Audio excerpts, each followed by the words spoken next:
Wisconsin agriculture is a big economic driver. It adds almost $105 billion every year to the state's economy. The dairy industry contributes about half of that, $43.5 billion, which is more than $82,000 every minute. And all that money boosts other industries like manufacturing and veterinary care and construction. But Wisconsin lost 10% of its dairy farms in 2019. And as News 19's Andrea Albers shows you, that economic driver is in danger of coming to a screeching halt. If we have 10 farmers and we're struggling to make payments to these people and they go out of business, that's no more revenue for those businesses. How does that affect our community? Brad Siriani is a farm business instructor at Western Technical College. He works closely with farmers like Dan Anderson, who operates a dairy farm in Holmen. His is just one of 58 herds left in La Crosse County. There was 27 dairy farms up through here. I'm the last one.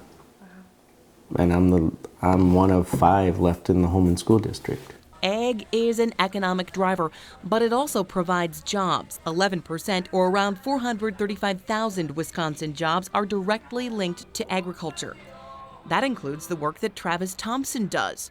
He owns the Hegg Mill, which supplies feed for Dan's herd. Ag is a huge part of a lot of things, a big percentage of the things in these small communities and nationwide. Travis used to be a dairy farmer, but got out when money got tight. He knows firsthand that farms are the backbone of local economies.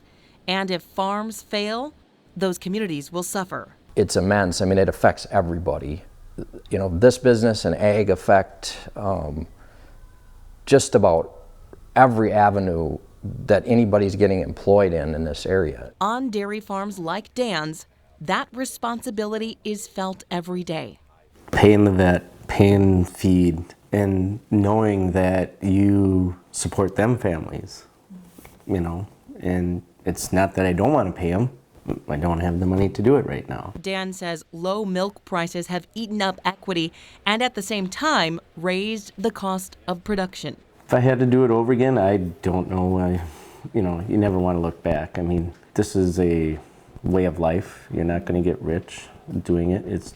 But you hope to make a living at it. Just get up and keep going and hope that it gets better. But it's getting harder to give that pep talk. It's hard. I mean, my short-term goal is to be here so my daughter can have her graduation party in the backyard. So, try to put on a good show when I go to town, but it's tough. Most of us don't live like Dan does. We don't get up before the sun to tend to the cows. Many of us have never seen the inside of a tractor.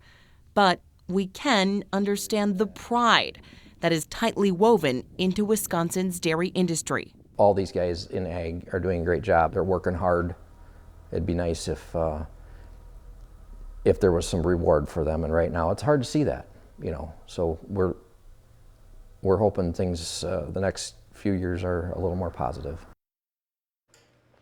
Andrea Albers reporting. There is potential to reshape the landscape for farmers with the passage of the USMCA, United States-Mexico Canada Trade Agreement. The president is expected to sign phase 1 of a trade deal also between the U.S. and China this week.